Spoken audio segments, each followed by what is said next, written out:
Chance mark কত, তুমি যে চান্স পেতে চাও চান্স মার্ক কত। এখানে দেখো যারা বিজ্ঞান রয়েছে, যারা বিজ্ঞান থেকে তুমি যে চান্স পেতে চাও, তাহলে তোমাকে মানবিক অথবা বাণিজ্য রয়েছে, মানবিক অথবা বাণিজ্য, এদেরকে কিন্তু আমি তো সায়েন্সের স্টুডেন্ট ছিলাম, তবে এখন আর্টসের প্রিপারেশন নিচ্ছি, আমি কি আর্টসে পরীক্ষা দিতে পারবো গুচ্ছতে? ভাইয়া এখানে দুঃখিত যে 600 ইউনিটে পরীক্ষা দিতে হয়, তুমি সায়েন্সের হলে তুমি গুচ্ছ ভর্তি পরীক্ষার ডেট অলরেডি দিয়ে দিয়েছে এবং তোমরা সবাই জানো, এবং তোমরা বলতেছিলে যে ভাইয়া গুচ্ছ ভর্তি পরীক্ষার যে মান বন্টন, তারপর হচ্ছে এখানে আসন সংখ্যা সেকেন্ড টাইমের আছে কিনা, জিপিএ মার্কস আছে কিনা, এই যে A to Z বিষয়গুলো, এই A to Z বিষয়গুলো কিন্তু আমরা আজকে একটি ভিডিওতে জেনে নেব। তো দেখো ফার্স্টে যদি আমি বলি এখানে আসন সংখ্যা কত, এখানে আসন সংখ্যা হচ্ছে 14,000 প্লাস, এবং তোমার এই গুচ্ছতে 19টি ভার্সিটি থাকে। কয়টি ভার্সিটি? 19টি ভার্সিটি কিন্তু আগের বারও পরীক্ষা হয়েছে। তো এখানে তোমরা সায়েন্স, আর্টস এবং কমার্স মিলে 14,000 প্লাস সিট পেয়ে যাবে।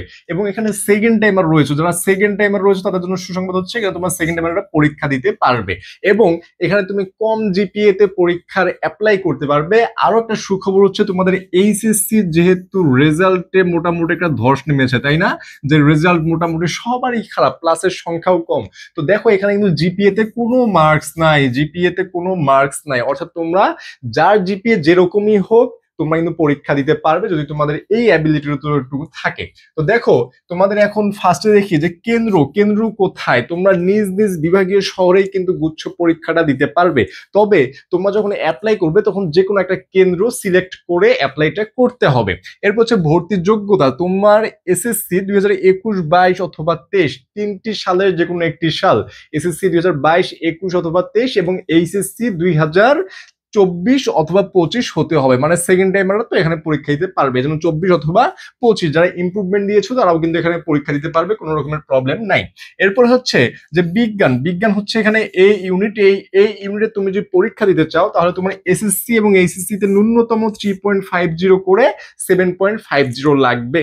তুমি সায়েন্স থেকে যে কোনো ভার্সিটিতে, ঢাবি বলো, অন্যান্য যে ভার্সিটিগুলো ম্যাক্সিমামগুলোতে 8 পয়েন্ট লাগে, তোমার 8 পয়েন্ট লাগে, কিন্তু গুচ্ছতে 7.50 তেই তুমি অ্যাপ্লাই করতে পারবে। এবং মানবিক হচ্ছে বি ইউনিট, এই বি ইউনিটে 3.00 করে 6.00 লাগবে, তুমি কিন্তু খুব কম পয়েন্টসে এখানে পরীক্ষাটা দিতে পারছো।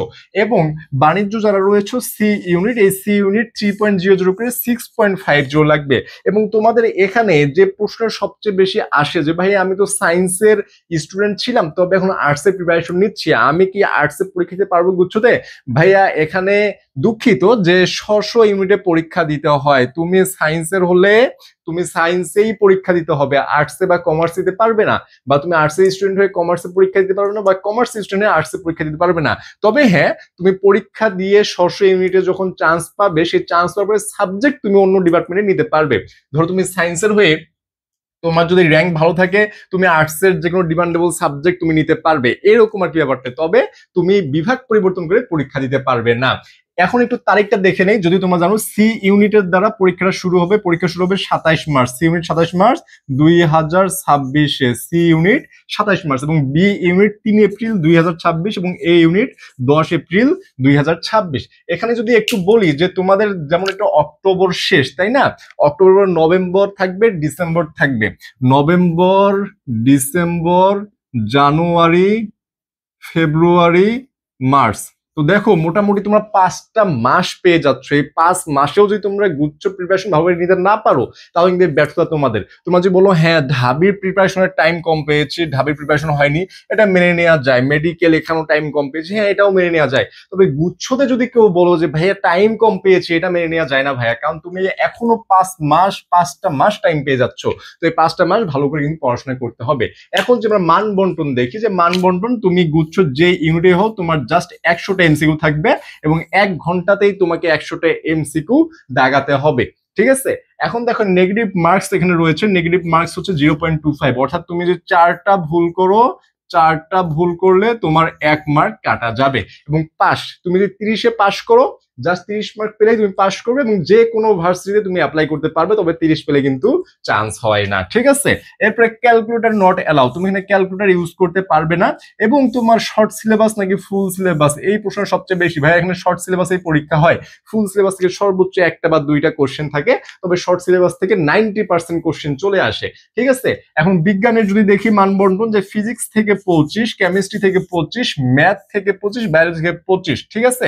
এবং ইংলিশ অথবা বাংলা থেকে 25। এখানে দেখো যে তোমার ফিজিক্স 25টা দাগাতে হবে, কেমিস্ট্রিও 25 মার্কস এখানে তোমার দাগাতে হবে, এবং ম্যাথ 25 এবং বায়োলজি 25, যে কোনো একটা দাগাতে পারো অথবা দুইটাই দাগাতে পারো। যদি একটা দাগাও তাহলে ইংলিশ অথবা বাংলা থেকে একটা দাগাতে হবে। তবে বুদ্ধিমানের কাজ হচ্ছে যে তুমি ফিজিক্স, কেমিস্ট্রি, ম্যাথ, বায়োলজি যদি দাগাও তাহলে তোমার জন্য সবচেয়ে বেশি ভালো হবে।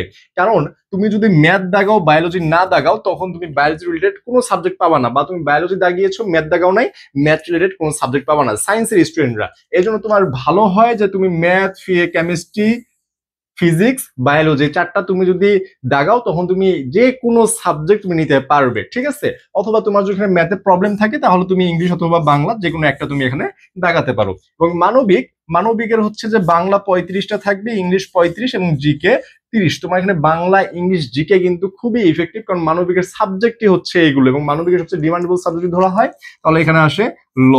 তুমি ল নিয়ে পড়তে পারবে তুমি যে ভালো র্যাঙ্কিং এ থাকো। তবে সব ভার্সিটিতে কিন্তু ল নাই, এর পরে পরে ধরা হয় ইংরেজি। এখন তোমার এই বিজ্ঞান এবং মানবিকের জন্য যদি প্রিপারেশন এখনো গুছাতে পারো না, একটা ভাজার প্রিপারেশন নিতে চাও, তাহলে এই যে জিএসটি, আইসিইউ 0.4 বিশেষ করে সেকেন্ড টাইমার রয়েছে এবং ফার্স্ট টাইমারও নিচ্ছ, তোমরা কিন্তু এখানে ইচ্ছা করলেই ক্লাসগুলো দেখে অ্যাডমিনের সাথে কথা বলে বিস্তারিত জেনে তোমরা এখানে ভর্তি হয়ে যেতে পারো। নিজের যে প্রবলেম গুলো রয়েছে তোমরা 24 ঘন্টা একটা সাপোর্ট পাবে, এবং একটা ভাজা ফুল ক্লিয়ার একটা প্রিপারেশন হবে, যাতে নিজের কনফিডেন্ট আরো অনেক গ্রো হয়। যে তোমার প্রশ্ন যেরকম হোক, জাস্ট কনফিডেন্ট যেন থাকে যে না আমি পারবো, আমার দ্বারা হবে। এই জন্য এখানে এমন ভাবে তোমাদের ক্লাসগুলো সাজানো রয়েছে যাতে তোমাদের প্রিপারেশন একদম বেসিক টু অ্যাডভান্স পর্যন্ত হয়ে যায়। এরপরে বাণিজ্য হচ্ছে বাংলা 15, ইংলিশ 15, হিসাব বিজ্ঞান 35, ব্যবসা সংগঠন এখানেও 35।